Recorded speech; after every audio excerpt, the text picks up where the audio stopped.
딜레마라는 말 아시죠? 딜레마. 딜레마라는 말을 좀 많이 사용하는데 딜레마가 뭡니까? 딜레마는 두 가지 선택 중에서 어느 쪽을 선택하더라도 어렵거나 불리한 상황이 될 때 딜레마라는 말을 씁니다. 출애굽기 처음에 등장하는 이집트의 바로는 딜레마에 빠져 있습니다. 어떤 딜레마냐? 바로는 이스라엘 백성들에게 계속 노예로 일을 시키고 싶어 했습니다. 그 당시 노예는 경제적으로 큰 이익을 주는 존재였기 때문에 국가의 경제를 위해서 이스라엘 백성들을 계속해서 노예로 데리고 싶었던 것이죠. 그런데 이스라엘 백성들을 데리고 있기에는 너무 숫자가 많았습니다. 출애굽기 1장 9절에 보면 바로가 이집트 사람들에게 한 말이 나오는데 이렇게 얘기를 합니다. 이스라엘 자손이 우리보다 많고 강하도다. 이스라엘 자손이 우리보다 많고 강하도다. 이스라엘 백성들을 노예로 데리고 있으면 경제적으로 큰 이득을 얻지만은 동시에 위협이 되기도 했다는 거예요. 전쟁이 일어나면 이스라엘 백성들이 적군의 편에 서서 이집트와 싸울 수 있었기 때문에 위험 요소였습니다. 그래서 이스라엘 백성들을 계속 노예로 데리고 있는 것이 매우 위험한 일이었고, 또 이들을 보내자니 경제적인 손실이 너무나 크고, 그런 두 가지 중에서 어떤 걸 선택해야 되느냐 딜레마가 있었는데 바로가 뭘 선택합니까? 제3의 길, 이스라엘의 인구를 줄이는 방법을 생각을 해냅니다. 그게 뭐냐면은 이스라엘 백성들을 학대하고 삶을 괴롭게 해서 인구를 줄이려고 했습니다. 삶을 괴롭게 하면 이스라엘 인구가 줄어들 것이라고 생각을 한 것이죠. 오늘도 마찬가지잖아요. 우리나라의 출산율이 낮은 이유가 뭡니까? 여러 가지가 이유가 있습니다. 개인적인 이유도 있고, 부부만 즐기려는 그런 태도도 있고 하지만은 출산율이 낮아지는 이유 중에 하나가 뭐냐? 사는 게 힘들고 어렵기 때문에 출산율이 낮아지는 겁니다. 사람들이 아이를 키우면 경제적으로 어려워질 거라고 생각하기 때문에, 그래서 제대로 살 수 없을 거라고 믿기 때문에 아이를 낳지 않습니다. 그래서 출산율이 낮은 거예요. 바로가 그렇게 삶을 괴롭히면 출산율이 낮아지겠지, 아이를 안 낳겠지, 인구가 줄어들겠지, 그런 생각을 하고 이스라엘 사람들의 삶을 괴롭게 했습니다. 하지만은 이스라엘 백성들이 학대를 받으면 받을수록, 괴롭힘을 당하면 당할수록 인구가 더 늘어나요. 출애굽기 1장 12절에 보니까 그러나 학대를 받을수록 더욱 번성하여 퍼져나가니라고 합니다. 괴롭히면은 좀 줄을 줄 알았는데 괴롭히면은 괴롭힌 대로 더 번성을 하게 됩니다. 그래서 이 바로의 그 시도, 이스라엘 인구를 줄이려는 첫 번째 시도가 실패로 돌아갑니다. 그래서 바로가 어떻게 해요? 인구를 인위적으로 줄이려고 합니다. 어떻게 줄이려고 하느냐? 살인을 통해서 인구를 줄이려고 했다는 거예요. 그래서 은밀하게 산파를 부릅니다. 두 산파를 부릅니다. 히브리 산파를. 그 산파 이름이 뭐죠? 시프라와 부하죠. 시프라와 부하. 그 남자 아이거든. 태어나면은 그 남자 아기를 죽여라라고 명령을 해요. 그런데 이 시프라와 부하가 바로의 명령을 어기고 남자 아기를 살립니다. 왜 살렸느냐? 바로보다 하나님을 더 두려워했기 때문에. 그래서 아이를 살려줘요. 그 바로가 은밀하게 남자 아기들을 죽이려는 시도가 실패로 돌아가자 어떻게 하냐면은 이제는 대놓고 남자 아기를 죽이라고 합니다. 모든 백성에게 명령해서 이스라엘 백성의 아들이 태어나거든 그를 나일강에 던져서 죽이라, 그렇게 명령을 해요. 이러한 극심한 고통과 괴로움 속에서 이스라엘 백성들이 탄식하며 부르짖습니다. 그때 하나님께서 이스라엘 백성들의 고통 소리를 들으시고 아브라함과 이삭과 야곱에게 세우신 언약을 기억하십니다. 기억하셨다는 것은 이제 구원을 시작하신다는 말이에요. 그렇게 하나님의 구원이 시작됩니다. 하나님께서는 이스라엘 백성들을 이집트로부터 구원해낼 구원자를 세우는데 그 사람이 바로 모세입니다. 모세. 그래서 모세를 설득을 해가지고 구원자를 세워서 아론과 함께 바로의 궁정으로 보냅니다. 그래서 이 모세가 바로에게 얘기하죠. 이스라엘의 여호와 하나님께서 자기 백성을 보내러 가셨다. 그래서 하나님 앞에서 절기를 지키거라 말씀하셨다. 그러니까 보내야 된다. 이렇게 얘기를 합니다. 그러자 바로가 이렇게 대답을 합니다. 출애굽기 5장 2절 말씀인데요. 화면에 나올 건데, 바로가 이르되 여호와가 누구이기에 내가 그의 목소리를 듣고 이스라엘을 보내겠느냐? 나는 여호와를 알지 못하니 이스라엘을 보내지 아니하리라. 바로가 뭐라고 얘기해요? 자기는 여호와가 누군지도 모르겠다. 그러니까 이스라엘 백성들을 보낼 수가 없다. 그렇게 얘기를 합니다. 바로가 이렇게 대답한 이유는 그 당시 이집트인들을 비롯한 고대 근동 사람들이 가지고 있는 신관 때문에 그렇습니다. 이집트인을 비롯한 고대 근동 사람들은 이 피지배 민족의 구두로 신들의 강함과 약함을 이해를 했습니다. 자, 그러니까 다시 말하면은 지배하는 민족의 신이 지배당하는 민족의 신보다 훨씬 강하다고 그렇게 생각을 했어요. 바로 입장에서는 여호와는 그저 이스라엘의 민족 신 중에 하나일 뿐입니다. 게다가 여호와는 이집트 사람들이 노예로 지배하고 있는 백성들의 신이에요. 그러니까 바로가 노예의 신인 여호와를 알지도 못할 뿐더러 이집트 신들이 여호와를 충분히 이길 것이라고 믿었습니다. 확신하고 있었어요. 이게 그 당시에 사람들이 가지고 있는 신의 관념입니다. 동시에 고대 근동 사람들은 신들이 존재할 수 있는 범위가 제한되어 있다. 그 신들이 영향을 미칠 수 있는 그런 범위도 제한되어 있다고 믿었습니다. 그래가지고 범위가 제한되어 있으니까 신상을 여러 곳에 세우는 거예요. 신상을 마치 우리 지금 기주국처럼 그 신상이 미치는 범위를 넘어서는 곳에는 다시 신상을 세우고, 그리고 각 영역마다 신들을 두는 겁니다. 날씨 영역은 어떤 신, 바람의 영역은 어떤 신, 농사에는 어떤 신, 계속 그런 신들을 두는 거예요. 그러니까 이 고대 근동 사람들의 신관에 의하면 다신론으로 갈 수밖에 없어요. 그 사람들에게는 초월자 신, 여호와 하나님이 전지전능하시고 무소부재하신 초월자시잖아요. 그런 초월자 신이라는 개념이 아예 없습니다. 그래서 신들이 특정 영토에 묶여 있고 그 영토의 거주민들과 특별한 관계를 맺는다고 믿었습니다. 그리고 여러 분야의 신들을 뒀고요. 이러한 신관에 따라서 바로는 이집트에서는 이집트 신들이 가장 강하다고 믿었어요. 그러니까 지금으로 말하면 홈 어드밴티지가 있는 거예요. 신들도. 그러니까 외지에서 온 여호와라는 그런 이름도 알려지지 않는 타지의 그 신이 이집트 땅에서 이집트의 신, 그것도 지배자의 신을 이길 것이라고는 전혀 생각하지 않았습니다. 그래서 끝까지 굴복하지 않은 거예요. 바로가 이 하나님 내리시는 심판을 경험하면서도 마지막 10번째 심판인 장자가 죽기까지 계속해서 마음을 완악하게 하는 이유가 여기에 있습니다. 우리가 볼 때는 아니 바로가 이거 첫 번째 피로 변하는 거 두 번째, 세 번째, 네 번째 정도면은 좀 잘못을 인정하고 이스라엘 백성들을 보내줄 만다 한데 끝까지 마음을 완악하게 하잖아요. 우리는 그게 잘 이해가 안 돼요. 그런데 그 당시 신관을 가지고 바라보면 바로에게는 그냥 한 번 진 것뿐이에요. 한 영역에서. 예를 들어 두 번째 개구리 심판 있잖아요. 개구리 심판. 그 당시 이집트 사람들의 입장에서는 그 하나님이 그저 개구리를 주관하는 한 신을 이겼을 뿐입니다. 그러니까 이 개구리는 이집트 사람들의 다산을 상징하는 그런 동물로 인식이 됐고, 또 이집트 여신 중에 하나인 헥트가 이 개구리를 주관하는 신이에요. 그러니까 하나님께서 개구리를 나오게 하셔가지고 그렇게 심판하신 것은 그저 이집트의 수많은 신들 중에서 헥트 신 하나 이겼다는 거예요. 그런 의미예요. 그러니까 바로가 생각할 때 이 개구리라는 영역에서는 여호와가 이겼지만 다른 영역에서는 그렇지 않을 것이다.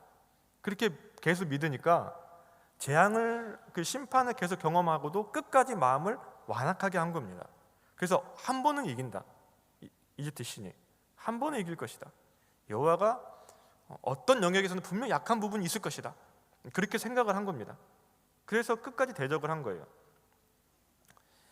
하나님께서 이집트 10가지 심판을 행하시는데 그 심판이 뭐냐?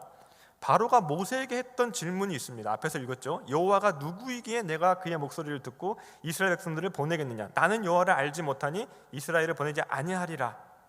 이 바로의 대답에 대한 하나님의 대답이 10가지 재앙이에요. 그 10가지 재앙을 10가지 심판이 반복될 때마다 계속해서 나타나는 문구가 뭐냐면은 내가 여호와인 줄 알리라라는 문구입니다. 그러니까 하나님께서 10가지 심판을 통해서 자신이 누구이신지를 계속해서 알려주시는 거예요. 바로에게, 이집트 사람들에게, 또 이스라엘 백성들에게. 그러니까 10가지 심판을 통해서 하나님이 의도하신 목적이 뭐냐? 모든 사람이 하나님을 알고 하나님의 이름이 온 천하에 전파되게 하기 위해서 10가지 심판을 하셨다는 겁니다. 출애굽기 9장 16절 말씀을 보겠습니다. 자, 내가 너를 세웠으면 나의 능력을 내게 보이고 내 이름이 온 천하에 전파되게 하려 하였음이라 라고 말씀하는데, 자, 여기서 너가 누구일까요? 너가 바로입니다. 바로. 10가지 심판을 묵상하다 보면 처음에는 바로가 스스로 마음을 완악하게 해요. 혹은 바로의 마음이 완악해졌다, 그렇게 표현을 합니다. 그러다가 6번째 종기 심판부터는 하나님께서 바로의 마음을 완악하게 하셨다, 그렇게 말씀합니다. 그러니까 이 의미가 바로는 완악하게 하기 싫은데 하나님이 억지로 완악하게 하셨다, 그런 의미가 아니에요. 완악하게 내버려 두셨다는 거예요, 바로를. 그러니까 하나님께서 바로의 마음을 완악하게 하신 목적이 뭐냐? 하나님의 능력을 바로에게 보여주시고 하나님의 이름이 온 천하에 전파되게 하시려고 바로의 마음을 완악하게 하십니다. 참으로 아이러니하게도 마음을 완악하게 하여서 하나님을 대적하는 바로가 하나님의 이름을 온 천하에 전파하는 수단이 됩니다. 이집트에 내려진 10가지 심판을 통해서 이 심판을 직접 경험한 이집트 사람들과 이스라엘 백성들만이 하나님을 안 것이 아니라, 이후에 우리가 민수기 말씀과 또 여호수아 말씀을 쭉 묵상하다 보면은 가나안에 살고 있는 사람들까지도 하나님께서 이집트에서 행하신 일을 들어서 알고 있었어요. 그 라합이 그런 얘기를 합니다. 하나님이 이집트에서 어떻게 구원해내셨고 강 저편에서 어떤 일을 행하셨는지 내가 듣고 알았노라. 근데 라합만 그렇게 아는 게 아니라 여리고 성에 있는 사람들 다 알고 있었어요. 그래가지고 다들 떨고 있었죠. 간담이 녹아가지고. 기브온 사람들도 알고 있었습니다. 이런 10가지 심판을 통해서 하나님의 이름을 온 천하에 알리신 거예요. 그 10가지 심판을 통해서 우리가 이 하나님에 대해서 알 수 있는데, 하나님이 물과 동물과 가축과 질병과 날씨와 해와 죽음과 생명을 주관하신 하나님. 이집트의 신들은, 그들의 신념에는 신들이 각자 자기 영역만 다스리는데 여호와 하나님 그렇지 않다는 거예요. 여호와 하나님은 모든 영역을 주관하시는 하나님, 모든 영역을 통치하시는 하나님. 특별히 9번째가 어둠 심판이지 않습니까? 어둠 심판. 우리가 생각할 때 3일 동안 어둠이 있었는데 어둠 심판이 9번째 나와요. 근데 이 심판이 첫 번째부터 10번째 갈수록 계속 강화가 되거든요. 계속 좀 더 심해지는데 어둠의 심판이 9번째 나옵니다. 근데 우리가 생각할 때는 어둠의 심판은 그냥 별거 아닌 것 같잖아요, 현대인의 관점에서 보면은. 근데 왜 9번째냐? 이집트 사람들에게는 어둠의 심판이 이집트 최고의 신, 태양신인 아몬 레의 심판을 의미해요. 그러니까 이집트 최고의 신이 죽은 겁니다. 바로는 그 아몬 레의 아들이자 대표자였어요. 그러니까 하나님께서 흑암을 통해 가지고 이집트 최고의 신을 지워버린 사건, 그게 어둠 심판이에요. 그래서 우리는 별거 아닌 것처럼 보이지만은 그 당시 이집트 사람들은 자기의 최고의 신을 잃은 엄청난 두려움에 쌓였습니다. 메뚜기 재앙보다 더 큰 두려움. 이렇게 하나님께서 10가지 심판을 통해서 여호와 하나님이 누구신지를 알려줍니다. 출애굽기 첫 부분에 보면은 아무도 여호와 하나님에 대해서 제대로 잘 알지를 못해요. 그런데 10가지 심판이 이루어진 후에는 모든 사람이 여호와 하나님을 알게 됩니다. 바로도 그렇죠. 바로도 여호와 하나님을 알게 됩니다. 출애굽기 17장 17절 상반절을 보면은 여호와가 이같이 이르노니 내가 이로 말미암아 나를 여호와인 줄 알리라. 이 심판을 통해서 나를 여호와인 줄 알리라. 심판이 거듭될수록 여호와에 대한 바로의 지식도 점점점 확장되는 것을 우리가 발견할 수가 있습니다. 그래서 바로가 처음에는 완강하게 여호와가 누구야? 난 그런 신 알지 못하겠는데, 그랬던 바로가 자기가 잘못했다고 시인하기도 하고 하나님께 기도해달라고 부탁하기도 하고 또 잠시 동안 하나님을 인정하기도 합니다. 그리고 마지막 10번째 심판 후에는 자기를 축복해달라고 얘기해요. 오늘 읽은 말씀에 보면은. 그리고 결국에 이스라엘 백성들에게 이집트를 떠나서 여호와를 섬기라, 그렇게 얘기하죠.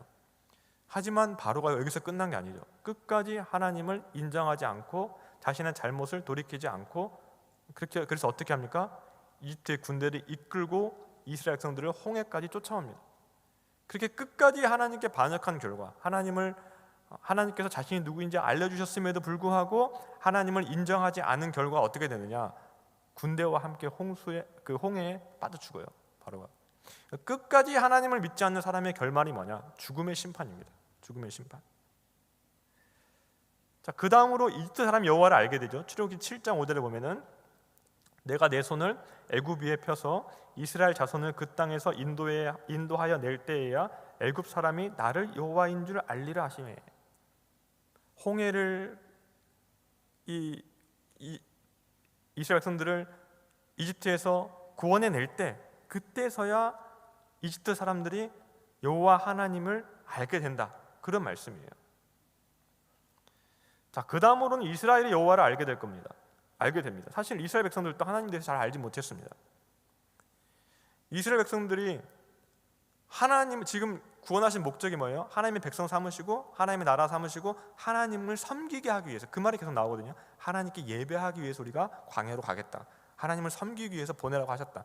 하나님을 섬기려면 어떻습니까? 하나님을 알아야 됩니다. 하나님을 알아야지 섬길 수가 있는 거예요. 10가지 심판은 이집트를 심판함과 동시에 이스라엘 백성이 하나님을 제대로 알게 되는 그런 통로가 됩니다. 이스라엘 백성들도 하나님께서 그들을 이집트에서 구원하신 이후에야 하나님이 여호와인 줄을 알게 됩니다. 사실은 10가지 기적을 경험하고 11가지 기적이죠. 사실은 홍해를 건너가 합치면 11가지 기적을 경험하고도 이스라엘 백성들이 광야에서 했던 행태를 보십시오. 그렇게 보여줘도 하나님을 제대로 알지 못합니다. 그래서 원망하고 불평하고 하나님께 반역하고 하나님께 불순종해요. 자, 마지막으로 10가지 심판은 우리를 포함해서 출애굽기를 읽고 있는 사람들에게 여호와가 누구이신지를 알려줍니다. 우리에게 해당하는 거예요. 우리가 10가지 심판을 읽으면 참 심판의 메시지가 사실은 쉽지는 않아요. 쉽진 않지만 10가지 심판을 읽으면서 무엇을 깨달아야 되는가? 하나님이 어떤 분이신가를 알아야 됩니다. 하나님이 어떤 분이신가를 깨달아야 됩니다. 우리가 믿는 하나님은 전능하신 분입니다. 위대하신 분입니다. 천지를 창조하시고 만물을 다스리시는 온 우주의 왕이십니다. 사도신경은 처음에 뭐라고 고백해요? 나는 전능하신 아버지 하나님 천지의 창조주를 믿습니다. 그렇게 고백해요. 그 말씀의 증거가 여기에 수두룩하게 나오는 거예요. 10가지 심판 중에.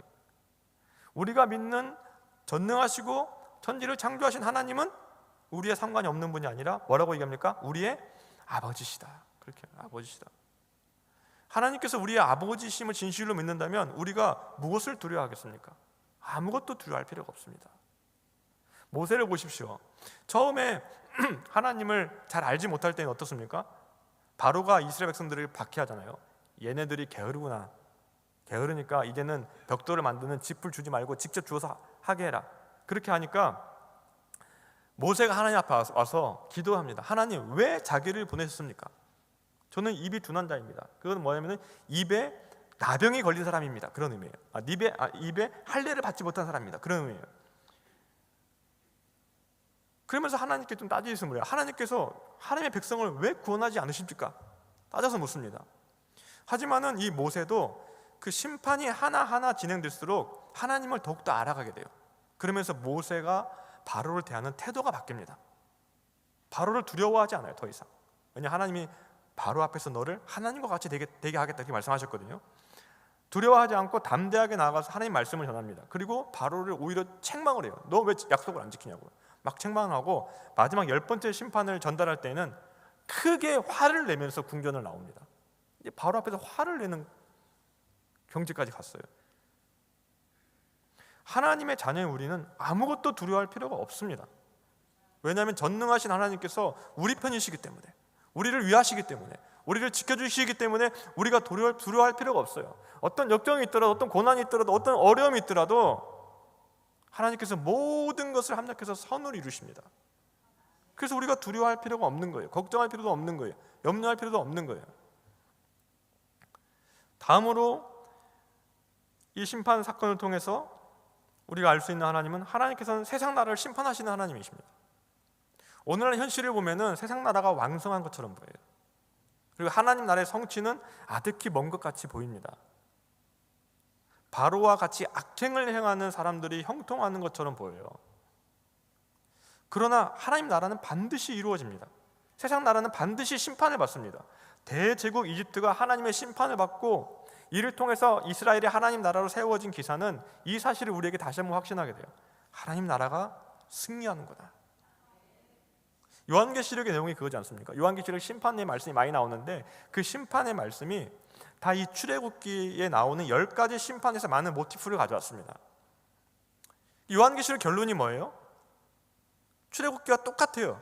마지막 때에 세상 나라를 상징하는 큰 성 바벨론이 하나님의 심판으로 무너지고 새 예루살렘으로 상징되는 하나님 나라가 온전히 성취될 것이다. 그게 요한계시록의 내용이에요. 그 전까지는 박해가 있죠. 세상에서 학대를 받죠. 마치 이스라엘 백성들이 바로에게 괴롭힘을 당하는 것처럼. 지금은 세상 나라가 무척 강해 보이고 거대해 보이지만 그러나 하나님 나라는 훨씬 더 강하고 훨씬 더 위대합니다. 결국 하나님 나라가 세상 나라를 몰아내고 이 땅에 임할 거예요. 그게 우리에게 있는 소망이에요. 우리는 신앙의 자유가 있는 곳에 살고 있기 때문에 이 사실이 크게 마음에 와닿지는 않을 수도 있습니다. 하지만은 북한이나 박해가 심한 이슬람 국가나 혹은 궁산주의 국가에 살고 있는 그리스도인들에게 결국 세상 나라가 무너지고 하나님 나라가 세워진다는 사실은 큰 위로와 소망이 됩니다. 그 소망 때문에 믿음을 지킬 수 있는 거예요. 그 소망이 있기 때문에 끝까지 세상 나라에 굴복하지 않고 세상의 통치를 두려워하지 않고 신앙을 지켜나갈 수 있는 겁니다. 그 사실을 오늘 출애굽기가 보여주고 있는 거예요. 10가지 심판을 통해서. 세 번째는 하나님께서는 그를 믿는 자는 누구든지 구원하십니다. 10번째 심판이 나오는데 10번째 심판이 뭡니까? 마다들을 비롯해서 처음 난 모든 것들의 죽음입니다. 이 심판에서 구원받는 방법이 있어요.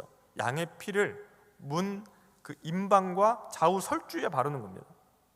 그렇게 하면 하나님께서 그 피를 보시고 그대로 넘어가실 것이다. 그렇게 말씀하세요. 넘어가신다. 그게 6월절이라는 의미예요. 6월이라는 의미예요. 패스오버라는 뜻이에요.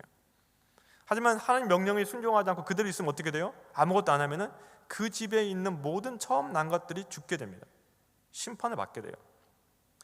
이스라엘 백성들은 하나님의 명령에 따라서 어린 양을 잡고 그 피를 문 임방과 설주에 발랐습니다.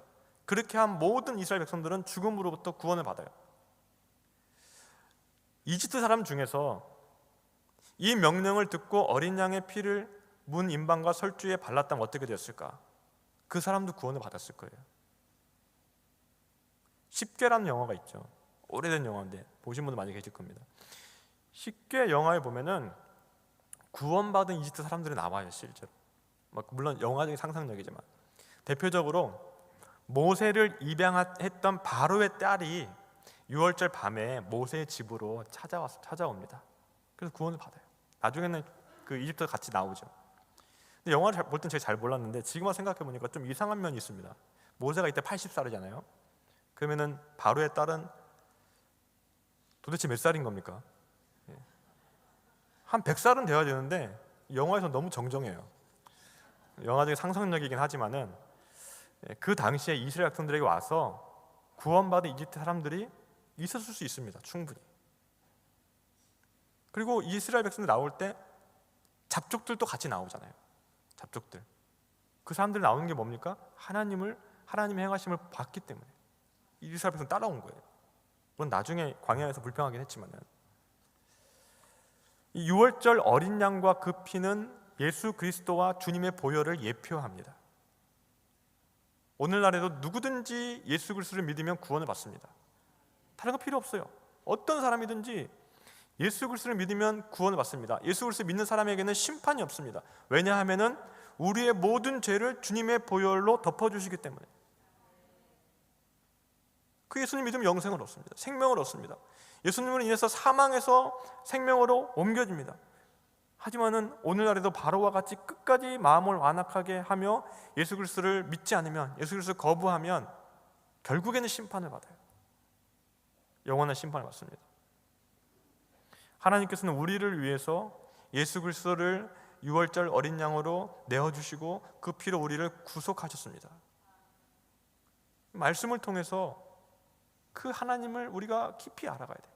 우리를 구원하신 하나님, 우리를 자녀 삼아주신 하나님, 우리를 위해서 자기 몸을 내어주신 예수 그리스도, 우리 안에 거하시면서 우리에게 믿음을 주시고 우리가 늘 함께 하시는 성령님, 말씀을 통해서 그 삼위 하나님을 더욱더 알아가야 됩니다. 매일 기도하면서 삼위 하나님과 교제하고 하나님을 풍성히 경험해야 됩니다.